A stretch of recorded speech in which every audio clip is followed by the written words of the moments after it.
Study IQ IAS, आपका selection हमारा mission. When Bill Clinton and Tony Blair created the global leftist liberal network in the 90s, they were called statesmen. Today, when Trump, Meloni, Milley or maybe Modi talk, they are called a threat to democracy. This is the left's double standard. पूरी दुनिया चौराहे पर खड़ी है। जहां right ideology में हम राष्ट्रवाद, नेशनलिज्म के टेस्ट को चखते हैं, वहीं तानाशाही, डिक्टेटरशिप का भी खतरा होता है कभी कभी। वहीं लेफ्ट आइडियोलॉजी में हम बराबरी के सपने देखते हैं, लेकिन रियलिटी कुछ और भी होता है। अब देखिए, जो राइट विंग के लीडर्स हैं वो कहते हैं कि हम अपनी पहचान, हम अपनी संस्कृति बचा रहे हैं। लेफ्ट आइडियोलॉजी का आर्ग्यूमेंट है उनके लीडर्स का कि हम समाज में समानता और न्याय व्यवस्था लेकर के आ रहे हैं। तो पूरी दुनिया का मूड फिर से चेंज हो रहा है। वर्ल्ड वॉर 2 के टाइम पे जहां राइट आइडियोलॉजी पीक पे थी और उसके बाद डिक्लाइन होनी शुरू हो गई, उसी तरीके से अभी लेफ्ट आइडियोलॉजी पूरी तरीके से खत्म हो चुकी है और जो राइट विंग है, जो राइट आइडियोलॉजी है, उसका राइज हो रहा है। तो क्या है ऐसा जिसकी वजह से राइट का राइज और लेफ्ट में ट्रस्ट कम हो रहा है? तो इसी के बारे में आज के सेशन में हम बात करेंगे, जो कि बहुत अमेजिंग होने वाली है। आपके सारे terms, left, right, centre, left का डिक्लाइन क्यों होता है, राइट का उदय क्यों होता है, क्या ऐसे मिस्टेक्स थे जो लेफ्ट के द्वारा किए गए जिसको राइट ने बहुत अच्छे अपॉर्चुनिटी की तरह इस्तेमाल किया, इस सब के बारे में हम डिस्कशन करेंगे, जो कि आपके मेंस के आंसर राइटिंग के लिए भी इंपॉर्टेंट हो सकता है और पर्सनालिटी डेवलपमेंट के लिए तो है ही। तो चलिए शुरू करते हैं। पर उससे पहले ये टेलीग्राम चैनल है आप ही का है, जहां पे केस स्टडी से रिलेटेड जो भी डिस्कशन करते हैं, पीपीटी शेयर करते हैं और उसका नोटिफिकेशन भी आपको मिल जाता है। आप यहां पे जाके ज्वाइन कर सकते हैं। और इसी के साथ अब हम वापस से अपने टॉपिक के ऊपर में आते हैं। जो टॉपिक है कि सबसे पहले छोटे छोटे टर्म्स में हम समझ लेते हैं कि ये जो राइट विंग होता है वो क्या होता है, लेफ्ट विंग होता है वो क्या होता है। तो राइट विंग का जो कोर बिलीफ है वो क्या है भाई? नेशनलिज्म है, राष्ट्रवाद है, कल्चरल आइडेंटिटी, जो पहचान, संस्कृति की बात करने वाले लोग हैं वो राइट विंग के हैं। जो ट्रेडिशंस के ऊपर में फोकस करते हैं, जो फैमिली वैल्यूज के ऊपर में फोकस करते हैं, रिलीजन सेंट्रिक, धर्म के आधार पे विचारधारा होती है उनकी, वो राइट विंग के होते हैं। वो डिफेंस बढ़ाने की बात करते हैं, जो बॉर्डर सिक्योरिटी के ऊपर में बात करते हैं और इनका यही सिस्टम रहता है। इसमें जनरली कैपिटलिज्म का भी ये होता है, उसको प्रमोट किया जाता है। और सबसे इंपॉर्टेंट बात ये है कि वहां की जो कानून व्यवस्था होती है वो भी स्ट्रांग होती है। ये छोटे छोटे समझ लेते हैं। इसमें क्या क्या है, ऑफ कोर्स देखिए, नरेंद्र मोदी जी हो गए इंडिया में, डोनाल्ड ट्रंप हो गए, ये सारे ऐसे लीडर्स हैं। अब देखिए, कोई भी जो लीडर्स है वो साइन नहीं करता है कि मैं राइट विंग का लीडर हूं, ऐसे नहीं होता है। लोगों की विचारधारा है। जैसे मेरे हिसाब से मतलब कोई लीडर जो है किसी एक राइट विंग में है या लेफ्ट विंग में, आपके हिसाब से कुछ और हो सकता है, ठीक है। ये सारी चीजें हैं। उसी तरीके से लेफ्ट विंग का जो कोर बिलीफ है वो क्या? सोशल जस्टिस है, इक्वालिटी है, वेलफेयर स्टेट है, कि हम जो है एजुकेशन के ऊपर में खर्च करेंगे, इंफ्रास्ट्रक्चर के ऊपर में खर्च करेंगे, ऐसा वो सब कहते हैं। जो रिच है उनके ऊपर में टैक्स लगाएंगे, पुअर को जो है सब्सिडी देंगे ताकि उसकी जो लाइफ की मतलब लाइफस्टाइल है वो बेटर हो सके। वो धर्मनिरपेक्षता की बात करते हैं, माइनॉरिटी राइट की बात करते हैं और भी बहुत सारी चीजें हैं जो यहाँ पे आप देख सकते हैं। प्रोग्रेसिव वैल्यूज की, जैसे LGBT राइट्स हो गए, उसके बाद जेंडर इक्वालिटी की बात करते हैं यहाँ पे। लेकिन मजा यहाँ पे नहीं आने वाला है। देखिए, ये सारी चीजें तो हमने समझ ली, लेकिन आपको फिर से ये भी तो पता होगा ना कि अभी आपने देखा होगा मेलोनी का एक स्पीच था, वो बहुत ज्यादा वायरल हुआ था। तो क्यों हुआ था? क्योंकि राइट विंग ने कुछ ऐसे स्टेप्स लिए होंगे। अब देखो, राइट विंग के स्टेप्स लेने से पहले हम यहाँ पे देखते हैं, सेंट्रल को कौन ही पूछता है, वैसे दिया है देख लेना, बाकी कुछ है नहीं इसमें। कोई भी आदमी सेंट्रल हो सकता है, central to left, central to right, यहाँ पे हो सकता है। उसके बाद कुछ यहाँ पे लीडर्स के नाम मैंने लिखे थे कि लेफ्ट जो है वो कौन कौन से देश में है, राइट जो है कौन कौन से देश में है, लेकिन वो यहाँ पे दिखा नहीं। अब देखिए, जो पूरे दुनिया में जो लोग हैं जो राइट विंग के लीडर्स को चूज कर रहे हैं, उसके पीछे का कारण क्या है? तो पहला कारण है कल्चरल इनसिक्योरिटी। कल्चरल इनसिक्योरिटी क्या होता है?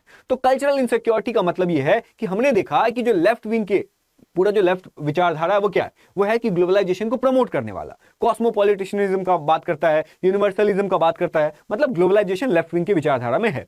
अब देखिए, जब विचारधारा ग्लोबलाइजेशन की होगी, उससे क्या हो जाएगा? एक से ज्यादा भाषा के लोग जो हैं एक साथ आएंगे, एक से ज्यादा कल्चर को मानने वाले एक दूसरे से इंटरेक्ट करेंगे। तो इस ग्लोबलाइजेशन की वजह से लैंग्वेज में क्लैश आता है, जो कल्चर में क्लैश आता है, जो फूड हैबिट्स है उसमें क्लैश आता है। हम शाकाहारी, तुम मांसाहारी, है ना। हम जो है मराठी बोलेंगे, तुम जो है हिंदू ही बोलोगे। उसके बाद जो धर्म में भी आता है क्लैश, कि हम जो है, हमारा तो ये धर्म रहा है हमेशा से, तुम्हारा ये धर्म रहा है। रंग का भी आता है भाई, कि हम गोरे हैं, तुम काले हो, तो काले वालों को इस देश में रहने का कोई अधिकार नहीं है। तो ग्लोबलाइजेशन की वजह से जो क्लैशेस हैं वो शुरू हो जाते हैं। जैसे यूएसए में भी है कि यूएसए में लोग जो है वो ब्लेम करते हैं कि मैक्सिका से लोग आते हैं, वो इंडियन ओरिजिन लोग आते हैं, वो हमारा जो है जॉब का अपॉर्चुनिटी लेके जा रहे हैं, हमारा लाइफस्टाइल जो पहले बेटर हुआ करता था अब नहीं हो रहा है। मतलब ये है कि वो उसको ब्लेम करते हैं, और यहीं पे जो राइट विंग के लीडर्स हैं वो अपना मैजिक बनाते हैं। वो राइट विंग के लीडर्स कहते हैं कि अगर तुम्हारे पास नौकरी नहीं है, कारण इंडियन ओरिजिन लोग हैं, कारण मैक्सिकन लोग हैं। अगर तुम्हारे पास तुम्हारी संस्कृति पीछे जा रही है, कारण बाहर से आने वाले माइग्रेंट्स हैं। मतलब क्या है, यूरोप में आप देखेंगे कि लोग बोलते हैं कि जो राइट विंग के लीडर वो कहते हैं कि जो इंग्लिश कल्चर है, जो क्रिश्चियन कल्चर है, वो धीरे धीरे डिक्लाइन कर रही है, क्योंकि जो माइग्रेंट्स हैं वो अपने साथ अपने धर्म को लेके आ रहे हैं, अपने कल्चर को लेके आ रहे हैं, जिसकी वजह से जो इंग्लिश कल्चर है वो खतरे में है। मतलब इंग्लिश कल्चर, क्रिश्चियनिटी खतरे में है। पाकिस्तान में चले जाओ, वहां पे बोलेंगे भाई कि इस्लाम खतरे में है ना। इंडिया में अभी रिसेंटली हिंदू खतरे में है। इस तरह की चीजें यहां पे शुरू हुई है। तो इससे बात यह आता है कि जब पहचान खतरे में होता है तो लोगों को सच नहीं, सुरक्षा चाहिए होता है। और जब पहचान पर सवाल उठता है तो लोग आइडियोलॉजी को नहीं, आइडेंटिटी को वोट देते हैं। और यही चीज हर जगह होता है जहां पे कल्चरल इनसिक्योरिटी होता है। अब देखिए यहां पे लिबरलिज्म का क्या फेल्योर है। तो लिबरलिज्म का फेल्योर का मतलब यह है कि जब लेफ्ट आइडियोलॉजी थी ना, तो लिबरलिज्म ने बहुत सारे प्रोग्रेस के दावे किए, झूठे दावे किए कि भाई जब लेफ्ट विंग की सरकार होगी, जब लिबरलिज्म आएगा तो हर लोगों को रोजगार मिलेगा, हर लोगों को एजुकेशन मिलेगा, हर लोगों को जो है पैसा मिलेगा, लाइफस्टाइल अच्छा हो जाएगा। उससे क्या हो गया? इससे क्या इनइक्वालिटी गैप खत्म हो गया क्या? इससे क्या सभी लोग साक्षर हो गए क्या? इससे क्या गरीबी खत्म हो गई क्या? इससे क्या लोगों की बीमारियां ठीक हो गई क्या? नहीं। मतलब कि ये जो लोग हैं वो क्या करते हैं, लेफ्ट की जो लिबरलिज्म की है वो प्रोग्रेस से ज्यादा, वो लोग प्रोग्रेस का झूठा दावा करते हैं, लेकिन उनको मिलता क्या, वो देते क्या है? तो हमें लेफ्ट विंग की सरकार में प्रोग्रेस से ज्यादा प्रोनाउंस मिलते हैं। ही, हिम, शी, हर, ये तो बेसिक था, लेकिन जी, जर, पता नहीं क्या क्या यार, मुझे तो समझ में ही नहीं आता है। अब देखिए जैसे कि अब हमने देखा है कि ब्रेग्जिट होता है। ब्रेग्जिट क्या है? तो राइट विंग के जो लीडर्स हैं वो कहते हैं कि यार जो वर्कर्स हैं उनका अच्छे से मतलब उनका सपोर्ट नहीं किया जा रहा है। तो जो वर्कर का जो ब्रिटेन में एग्रेशन था, जो फ्रस्ट्रेशन था, उसकी वजह से ब्रिटेन में ब्रेग्जिट हो जाता है। ठीक है, अब बात कर रहे हैं वापस से ब्रेग्जिट को हटा करके फिर से यूके को जो है यूरोप में लाने की। लेकिन क्यों होता है ब्रेग्जिट? इसीलिए क्योंकि वहां पे फ्रस्ट्रेशन था, क्योंकि वहां पे लेफ्ट आइडियोलॉजी की गवर्नमेंट थी। जो लेफ्ट आइडियोलॉजी की गवर्नमेंट जो है वहां की बेसिक नेसेसिटी को पूरी नहीं कर पाई थी, क्योंकि वो लोग जो है वो विचारधारा खेल रहे थे। ठीक है, इसीलिए वहां के लोगों ने फ्रस्ट्रेशन दिखाया और ब्रेग्जिट कर दिए। और ब्रेग्जिट आप देखेंगे कि भाई 51% लोगों ने सिर्फ ब्रेग्जिट का सपोर्ट किया। मतलब सोचो कि आधा आबादी से थोड़ा सा ज्यादा। फिर बाद में जब ब्रेग्जिट हुआ तो बहुत सारे लोग जो है पछताने लगे। सेम चीज इंडिया में भी होती है। इंडिया में कांग्रेस की सरकार थी, फिर बहुत सारे करप्शन के मतलब वो इनके ऊपर एलिगेशन लगता है। जो जन लोकपाल आपको पता ही है कि किस सिचुएशन में हुआ रहता है। और उसी में जो कांग्रेस है उनकी जो पूरा उनके बारे में लोगों को पता चल जाता है कि ये लोग जो हैं वो एलिटिज्म में बिलीव रखते हैं। ये लोग जो है वो टी शर्ट कल्चर को फॉलो करते हैं। ये जो है वो सूट बूट की सरकार है, और इसी वजह से इनका जो सरकार है, इनका जो सत्ता है वो खत्म हो जाता है। और इसके बाद अब ये भी तो बात आता है कि जो लेफ्ट की विचारधारा है वो बोलती है अरे हमें ह्यूमन राइट्स की बात करनी चाहिए, हमें जो है वो हेट स्पीच कम करना चाहिए। राइट राइट राइट, मतलब राइट राइट राइट, ड्यूटी की कोई यहां पे बात कर ही नहीं रहा है। और अगर कोई ड्यूटी की बात नहीं करेगा उसकी वजह से क्या हो जाएगा? अगर सिर्फ लोग राइट्स की बात करेंगे और अपना ड्यूटी भूल जाएंगे, फिर उस सोसाइटी का सोशल ऑर्डर कमजोर होने लगता है। और अगर उस सोसाइटी का सोशल ऑर्डर कमजोर हो जाएगा फिर बहुत सारी चीजें दिक्कत में आ जाएंगी। और लिबरलिज्म जो है वो, भले लिबरलिज्म ह्यूमन को आजादी तो देता है, लेकिन लिबरलिज्म उस ह्यूमन को कमजोर भी कर देता है। कैसे? हम यहां पे देखेंगे। अब देखिए, चलिए इसी के बारे में बात कर लेते हैं। चौथा तीसरा पहले बाद में बात करेंगे। Religious and moral vacuum. अब क्या है कि लिबरलिज्म कहती है, जो लेफ्ट विंग की जो आइडियोलॉजी है वो क्या कहती है? वो कहती है कि जो धर्म है ना वो अफीम है। मतलब तुम धर्म में भरोसा मत करो, ठीक है, तुम अपने परिवारवाद में भरोसा मत करो। मतलब परिवार हो गया, जो मोरल नैतिकता हो गई, जो धर्म हो गया, जो संस्कृति हो गई, इन सबको जो है वो दूर रखो। प्रैक्टिकल रहो, इससे तुम्हारा डेवलपमेंट होगा। अब देखो, जो धर्म है, जो परिवार है, जो संस्कृति है, जो विचारधारा, मतलब जो पूरा आस्था है, ये सब क्या है? इसी सब की वजह से तो किसी भी ह्यूमन को पर्पस मिलता है लाइफ में। और अगर आपने पूरा जो मोरल कॉम्पस था, जो धर्म था, जो संस्कृति था, उसी को आपने ह्यूमन से अलग कर दिया, फिर क्या हो जाएगा? फिर वो ह्यूमन आजाद तो हो गया, लिबरलिज्म ने आजादी तो दे दी, लेकिन वो अकेला हो गया। ना उसके पास धर्म बचा, ना उसके पास विचारधारा बची, ना उसके पास संस्कृति बची, ना उसके पास परिवार बचा। और इस सिचुएशन में राइट विंग के लीडर आते हैं और वो उस समाज को, उस व्यक्ति को वो चीज देते हैं जो कि लेफ्ट विंग के लीडर्स ने उनसे छीन रखा था। मतलब राइट विंग के लीडर्स समाज को उनका धर्म वापस करते हैं, समाज को उनको संस्कृति वापस करते हैं और समाज को भगवान से वापस मिलवाते हैं, और इसी वजह से उनकी जीत होती है।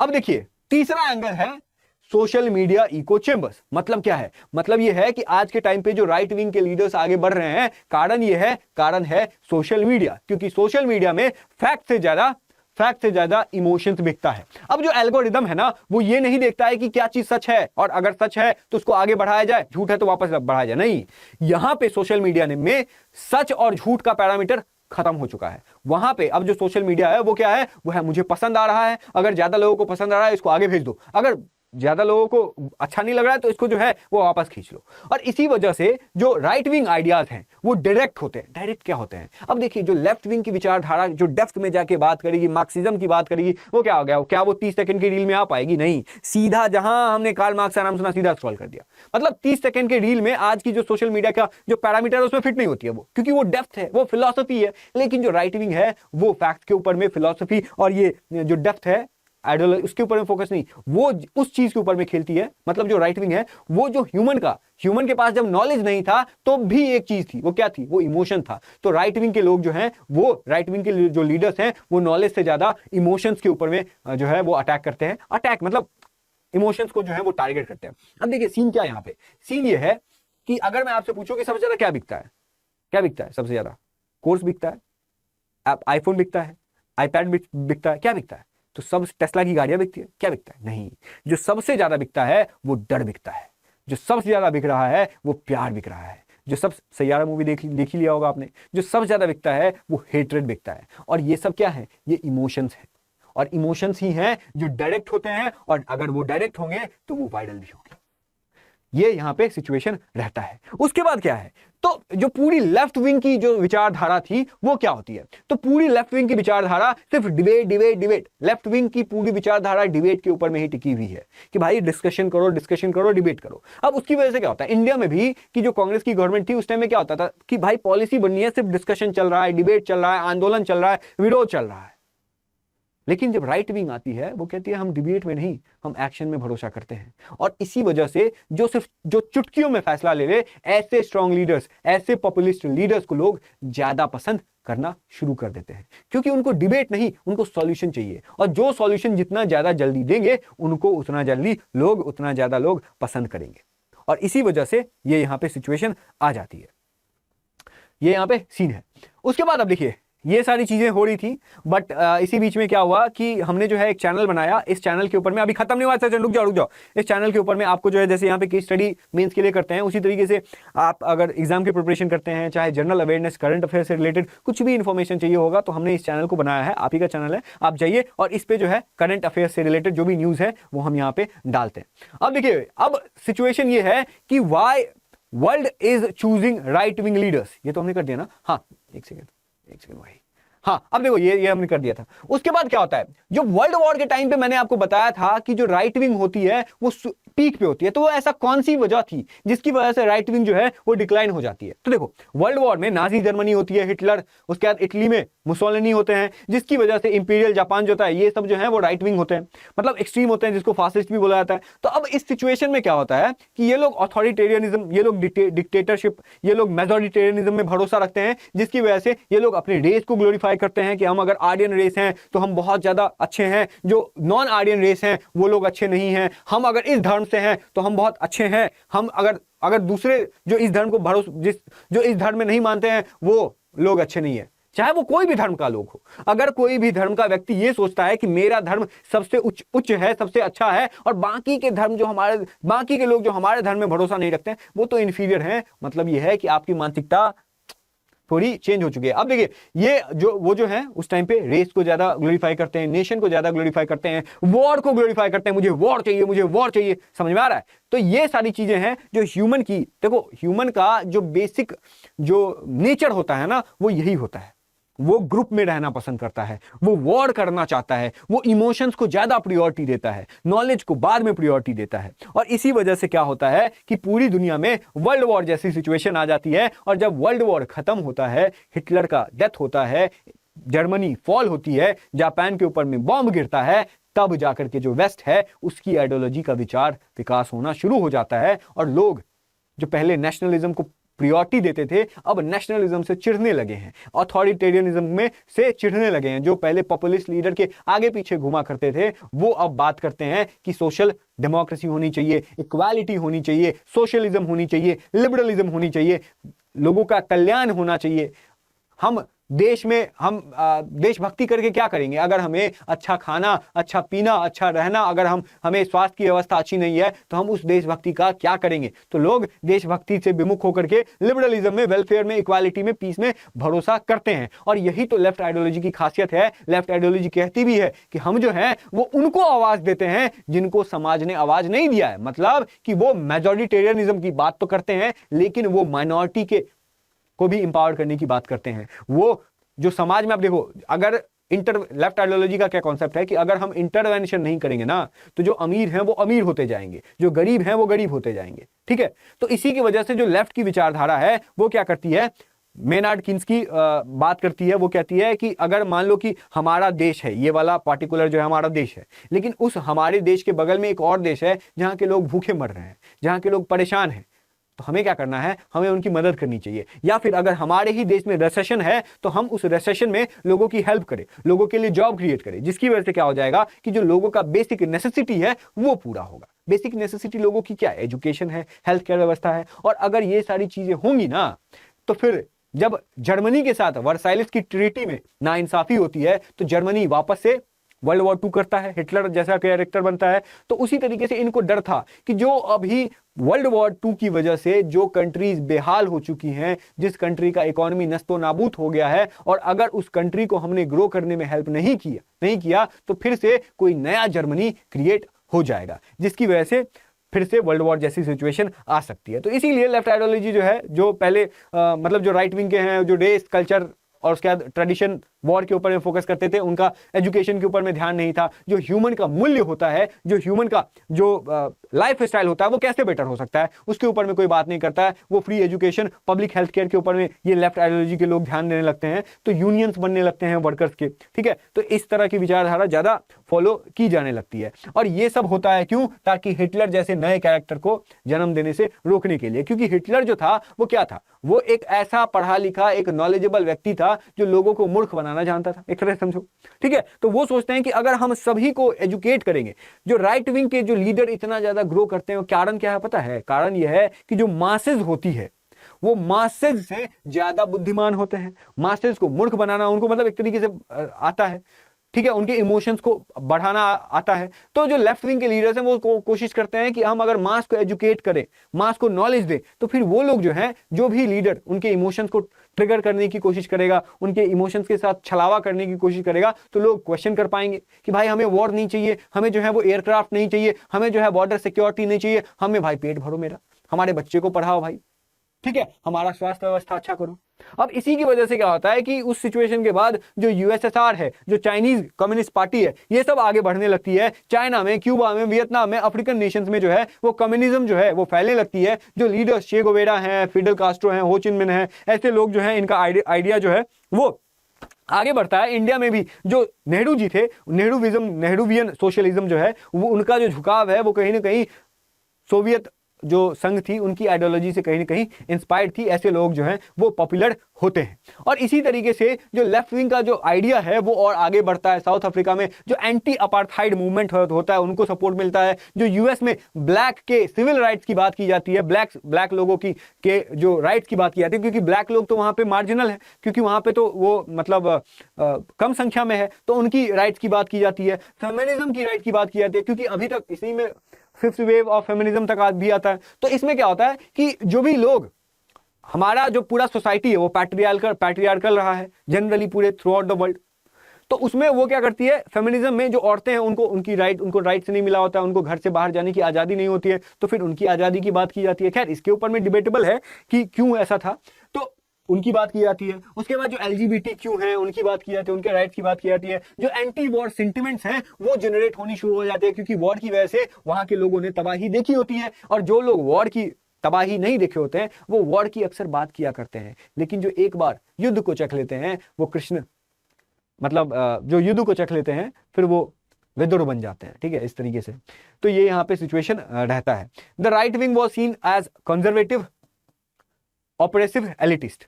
अब देखिए जो राइट विंग है यहाँ पे पूरा उनको राइट विंग को जो है वो बताया जाता है कि ये पुराने सोच के हैं, वो मॉडर्न ख्यालात में बिलीव करने वाले लोग नहीं है। और अगर सोचिए कि कोई पुराने ख्यालात का है मतलब क्या है, वो कंजर्वेटिव है। और अगर कंजर्वेटिव है वो मतलब ये है कि उसको पुराने ट्रेडिशन से बहुत अटैचमेंट है, और अगर उसको बहुत ज्यादा अटैचमेंट है तो वो चेंज होने की कोशिश नहीं करेगा, वो चेंज को एक्सेप्ट नहीं करेगा, उसका जो नेचर है वो इवोल्यूशन की तरफ नहीं होगा। और ऐसे लोगों को बाद में जाकर के जो है वो टारगेट किया जाने लगता है। और यही एक सबसे बड़ा मिस्टेक था जिसकी वजह से अगेन लेफ्ट विंग का जो है वो डिक्लाइन होना शुरू हो जाता है।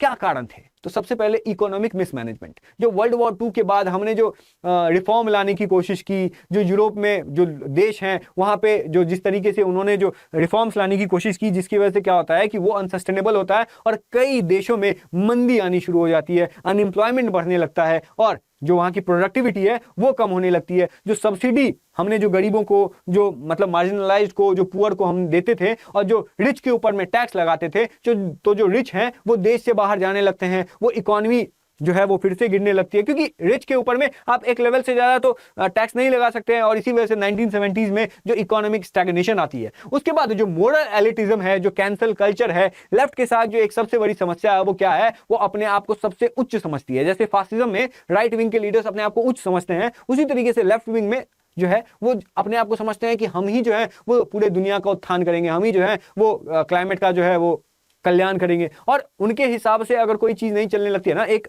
माइकल फोकल्ट करके एक बहुत अच्छे फिलोसोफर थे, उन्होंने बोला था कि लोग बंदूक का इस्तेमाल करते हैं हथियार की तरह, हमें जो है वो लैंग्वेज का इस्तेमाल करना चाहिए हथियार की तरह, हमें शब्द का इस्तेमाल करना है हथियार की तरह। और अगर हमें सोसाइटी को मोल्ड करना है ना, तो अगर हमने उनके विचारों को ट्विस्ट करना शुरू कर दिया तो फिर सोसाइटी उनके अकॉर्डिंग बदल जाएगी। मतलब क्या है? मतलब ये है कि कोई एक व्यक्ति है जो एक पार्टिकुलर विचार के अगेंस्ट बोलती है तो फ्रीडम ऑफ स्पीच है, लेकिन वो उस फ्रीडम ऑफ स्पीच को हेट स्पीच बना देते हैं। अगर वो किसी भी फीमेल को, एक छोटा सा एग्जांपल देता हूं, अगर वो किसी भी फीमेल को, देखो क्या जो पूरा जो हिला हुआ माइंडसेट होता है ना वो ऐसे ही होता है जिसकी वजह से लेफ्ट का जो है वो डिक्लाइन होता है। अगर कोई एक लड़की है, कोई एक फीमेल है, वो एक लड़के को थप्पड़ मार दिया, लड़का क्या करेगा? लड़का भी उसको थप्पड़ मारेगा। तो ये क्या है? ये दोनों ने वायलेंस किया, दोनों को सजा मिलनी चाहिए। लेकिन जो वो लोग होते हैं वो क्या करते हैं कि इसने एक लड़की को थप्पड़ मारा है, भाई इसने एक इंसान को थप्पड़ मारा है, ये भी तो कह सकते हैं, लेकिन नहीं, इसने एक लड़की को थप्पड़ मारा है, मतलब इसके दिमाग में पैट्रियार्की है, मतलब इसके दिमाग में मैस्कुलिनिटी है, मतलब इसके दिमाग में टॉक्सिक ट्रेट है, मतलब ये रेड फ्लैग है।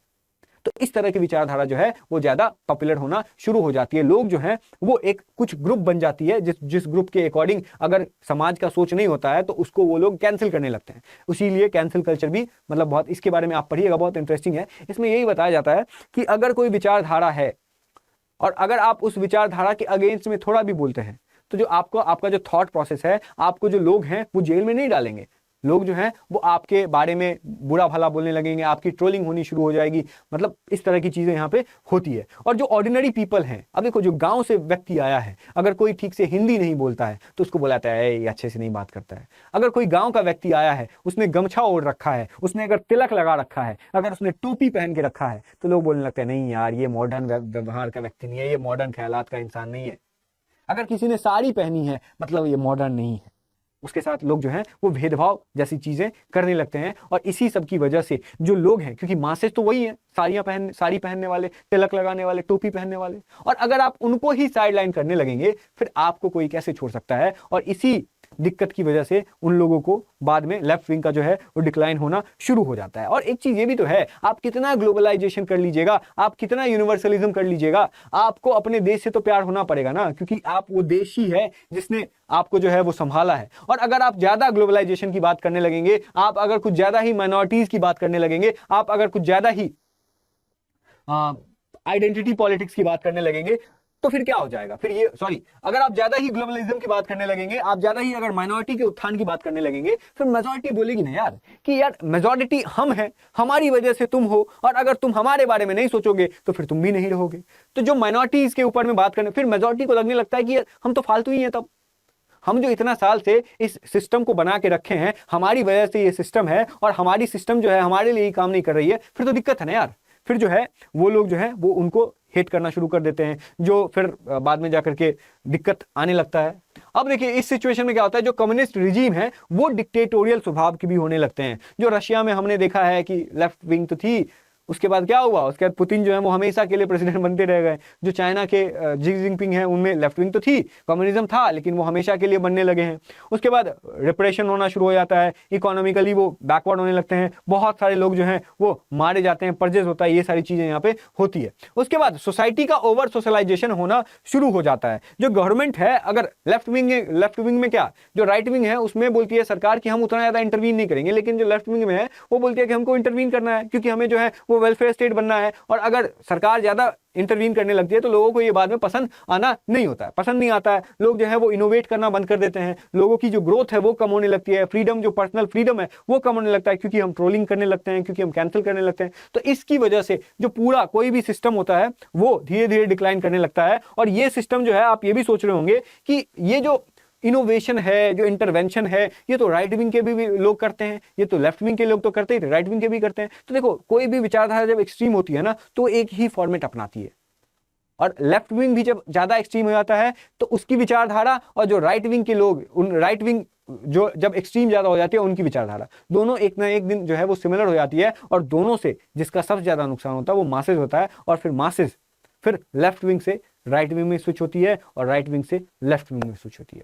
तो ये पूरा आज का सेशन था। आई होप ये आपको अच्छा लगा होगा। आप जो है इस चैनल को सब्सक्राइब कर सकते हैं, इस पे जो है आपको डेली करंट अफेयर्स और न्यूज जैसे अपडेट्स आपको मिलने लगेंगे। फिर मैं आपसे मिलता हूं किसी और अपडेट्स को लेके, किसी और टॉपिक को लेके। तब तक के लिए थैंक यू सो मच और keep learning. Study IQ IAS, आपका सिलेक्शन हमारा मिशन।